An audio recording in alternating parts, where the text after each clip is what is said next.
Now, the Prime Minister does have another difficult decision on his hands. This time it's over the North Sea and drilling in the North Sea.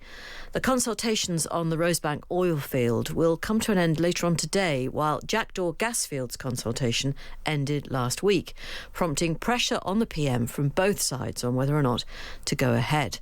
Now, Andy Burnham has said in the past that he would honour Labour's manifesto pledge to issue no new oil and gas licences, but that he would stick to existing ones. So the future of Rosebank and Jackdaw are still up in the air. David Whitehouse is the chief executive of Offshore Energies, and very much an institution, a body that supports the new sites. That's right, isn't it, Mr. Whitehouse? We support the new sites, but we represent lots of members who are building our renewable future as well, and we see the path to success is on this journey to net zero. We need it all. Right. Okay. So yes, you do have people who are building wind facilities as well. Yeah. So we represent, of course, those investing in our oil and gas, the UK needs, but also those investing in floating wind, carbon storage, hydrogen, and we represent thousands of those working in the UK's world-class energy supply chain as well. Now, we know we've already gathered from what you said that you think these projects should go ahead. Before we get to that, actually, do you just want a decision really as soon as possible, whatever it is?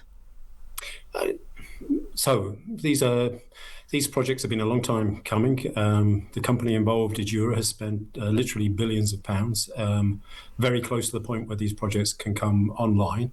But we need the UK government to make the right decision. So what we need, go through the facts that have been submitted, make the right decision. I think it is right that the UK should be supporting its own production. I think we all recognise the need to reduce emissions, but I think we also all recognise we're going to use oil and gas on that journey. And I think very clearly we should be supporting domestic UK oil and gas over imports. That's what we should be doing. We need the right decision, and if we get that right decision, then that would mean that the Jackdaw field, for example, will be able to produce something like 6% of the UK's gas this winter. What percent was that? Sorry, I didn't quite hear that. 6% of the UK's gas. Right. Okay. Is what it would deliver. Okay. What about the fact that, quite honestly, we've had in some ways, actually, a quite wretched, hot summer. Parts of the south of England haven't seen rain for, over 60 days. If you weren't concerned about climate change before this summer, you are now. Isn't this just a step backwards? I think, we are. I've always been concerned about climate change. I think we need to tackle it, and this summer has, I think, brought that to light for many people. But really what we're talking about, though, is a transition, and what needs to be a just transition. So absolutely it's right that we decarbonise at pace. But I think we need that urgency, but I think we also need to be honest. We sit here today and 75% of our energy still comes from oil and gas. And I would make the argument that while we use oil and gas, let's produce it ourselves because it supports jobs, communities, puts tax into the exchequer, and comes with a lower carbon footprint than imports. So I would make that argument, and the recognition that this is going to be a journey. And if we choose simply to not go ahead with these projects, that doesn't mean to say that demand in the UK would change. We'll continue to use oil and gas. It's just that people would be unemployed. We would have lost £1.5 billion of value in the exchequer, and we will be bringing in imports within the case of gas over 8 times the carbon footprint. Well, let's just talk about the job side of it then. How many new jobs would be created if Jackdaw and Rosebank were to happen? So thousands of jobs have already been supported during the initial phases of both projects, but longer term we're looking at somewhere in the region of an additional 880 jobs through both projects. But if I could, actually, this is more than about these two projects. These are two important projects who will give an important signal. But what we're really asking the government, and actually what we're really asking Parliament to do, is support UK oil and gas over imports. Well, we use oil and gas, let's support it over imports. There's close to 200,000 people who work in the sector, and over time those jobs will decline. But we shouldn't seek to accelerate that. These are important jobs producing important products for the UK, and we should be supporting those 200,000 jobs, not just the 880 that come from Rosebank and Jackdaw. But these projects are going to be expensive, aren't they? Can you talk me through some of the sums of money involved here? So these projects are several £billions for each of the project. But if I could, all of that when you say funding, several billion, do you mean 2 or 3 or what, 10 so close to £8 billion, each? and for the two of them, and more investment over time. But all of that investment comes directly from the companies who are investing in that. They're making the decision to invest. They're making the decision to make that real large investment. The UK government has to pay none of that. And what the UK government gets in return is tax receipts. And what communities like where I live in Aberdeen, what we get, good quality jobs. We support our communities, and it happens in a way where actually we can then support the companies who are going to need for that longer term transition. Forgive me, though, most of us civilians simply don't understand how, and what you say about jobs and wealth creation, absolutely brilliant. We don't understand how that can happen alongside decarbonising at pace, to use your expression. It's just that the honest truth is we continue to use a lot of oil and gas. We cannot turn that off overnight. Some may wish that could happen. It would be great if there was a magic button that we could press that say we no longer use hydrocarbons, but we do. And so the reason why you do it, why it happens at pace and happens alongside, is that while we use oil and gas, we should continue to support our own jobs and our own communities. And if I could, the Climate Change Committee mapped out our pathway to net zero by 2050.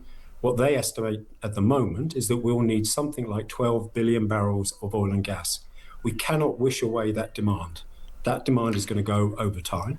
At the moment in the UK, from our North Sea, we're going to produce about 4 billion barrels of that, so less than a third. Mm-hmm. I think with really supportive policy in place, we could produce about half of that, totally consistent with our net zero commitments, but supporting communities and jobs and putting value into our economy. That's how you run a transition. You do it with people, with hard-working people, not to them. The Prime Minister has got some backbenchers to please. It won't be an easy decision for him, this, will it? It's not, but I think the more we have the opportunity to have the discussion, and I think if I could at some point, it would be great that we take the polarisation out of this particular debate. This is about recognising, I think, as the vast majority of the public do, and certainly our members do, that we need to drive to a decarbonised UK. We've got a target of 2050 to do that. But on that journey, let's continue to support jobs, etc.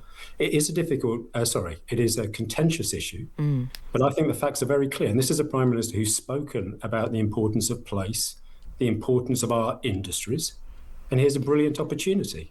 Let's prioritise our own industry while we use it. Let's prioritise our own jobs. Yeah. And let's prioritise that. And if I could make one point, we sit in a country today where we are prepared, because we don't produce enough of it, to import diesel and jet fuel refined from Russian crude oil, and we're not prepared to support our own North Sea workers. But just to be clear, I mean, I take your point about that, and I think a lot of people are probably quite outraged by it. But energy security is something that rightly concerns a lot of people. But the oil and the gas produced at Rosebank and Jackdaw, it won't belong to us. It will enter the international market like everything else, presumably. The gas that Jackdaw and Rosebank produce goes straight into our national grid, and that will help heat. Well, what about the oil? 24 million homes. It's true that the crude oil that we produce, we do not have the refining capability for all of the crude that we produce from the North Sea. But 80% of the crude oil we produce here in the North Sea ends up either in the UK for refining or it ends up in Europe. So it's a vital part of the UK's energy security, is a vital part of Europe's energy security. And don't forget, oil in particular and gas are not necessarily just energy. They are some of the vital products that we need. And they're absolutely a key part of the UK and Europe's wider resilience that I think we need in what is an increasingly volatile world. When do you expect a decision, David?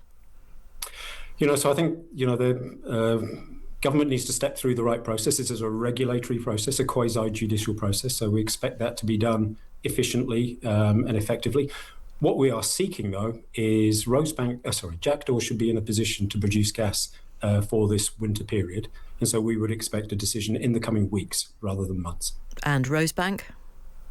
My own view is I would expect the Rosebank decision to come later. But again, we would expect that in weeks rather than months. Thank you very much indeed. That's David Whitehouse, Chief Executive of Offshore Energies. They support those new sites. Of course, I think he made that clear in the conversation.